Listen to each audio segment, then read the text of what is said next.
मातृभूमि न्यूज, मातृभूमि की आवाज, मातृभूमि के लिए। કોડીનાર નગરપાલિકામાં ભાજપે ભવ્ય જીત મેળવી છે। તમામ 28 બેઠકો ઉપર ભાજપનો ભગવો લહેરાતા છેલ્લા 30 વર્ષથી કોડીનાર નગરપાલિકામાં ભારતીય જનતા પાર્ટીનું શાસન અને પૂર્વ સાંસદ દિનુભાઈ સોલંકી જૂથનો દબદબો યથાવત રહ્યો।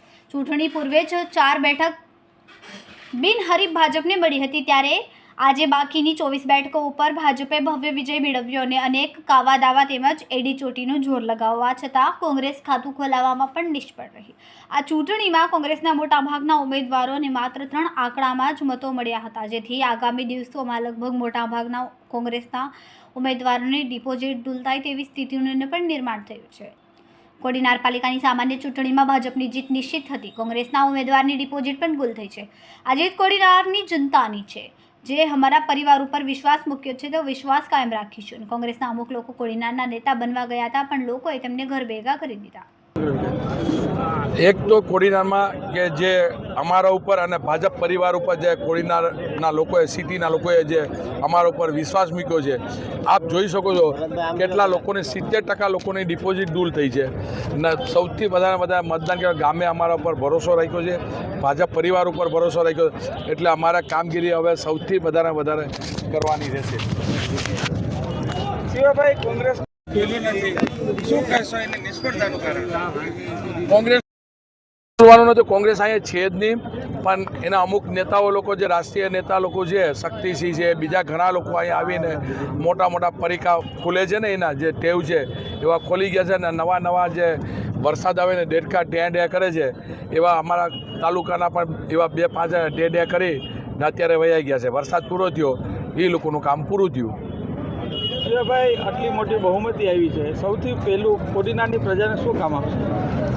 પહેલાં જો એટલી બહુમતી આવી છે, પહેલાં તો મારા જે આ 2 વર્ષમાં જે ગવર્મેન્ટના જે અધિકારીની પાસે જે ચાર્જ હતો, એને જે મારા ગામમાં સફાઈ, પાણી અને લાઇટની જે કામગીરી બગાડી છે, પહેલી પ્રાયોરિટી મારી સફાઈ, પાણી અને લાઇટની રહેશે, જે પહેલા દિવસેથી જ અમે હવે ચાલુ કરવાના છે।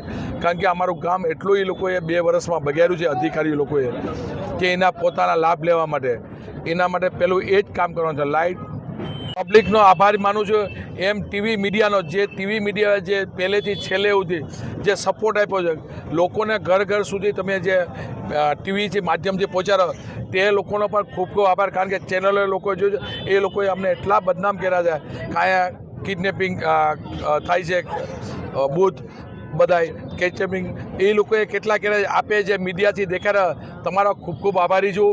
મીડિયાનો ખૂબ આભાર। આવું મીડિયા તટસ્થથી કામ કરે તેવી બધાને અમારી પ્રાર્થના છે। જય સોમનાથ। અજય પરમાર, કોડીનાર શહેર ભાજપ પ્રમુખ। છેલ્લા 30 વર્ષથી આપણા માનનીય પૂર્વ સાંસદ શ્રી દિનુભાઈ સોલંકીની આગેવાની હેઠળ નગરપાલિકા અને નગર પંચાયતની અંદર ભારતીય જનતા પાર્ટીનું શાસન છે। આ વખતે અમારા ઉમેદવારો 28 સીટ ઉપરથી લડતા હતા 7 વોર્ડની અંદર, અને તમામ ઉમેદવારોમાંથી 4 અમારા ઉમેદવાર બિનહરીફ થયા છે અને 24 ઉમેદવારોનો ભવ્ય વિજય થયો છે। આના પહેલા ગત ટર્મની અંદર તો 4 હજુ એ લોકો ટેકનિકલી ચૂંટણી જીતેલા હતા। આ વખતે એ લોકોની પણ લગભગ ડિપોઝિટ દૂર થાય એવી સ્થિતિનું નિર્માણ થઈ ગયું છે। 28 માંથી 20 ઉમેદવાર તો એવા છે કે એની ડિપોઝિટ દૂર થઈ ગયેલી છે, અને અમે આ ચૂંટણીની અંદર ભવ્ય વિજય મેળવેલો છે। કોંગ્રેસની હાર નિશ્ચિત જ હતી, બહારથી લોકો એ લોકોના બધા પ્રચારકો આવેલા હતા, બરાબર, અને એનો કોઈ ઇસ્યુ હતો જ નહીં કે કોંગ્રેસનું આમાં કોઈ નામ નિશાન જ નહોતું કે એ લોકો ચૂંટણી જીતે, એવી કોઈ શક્યતાઓ જ હતી નહીં।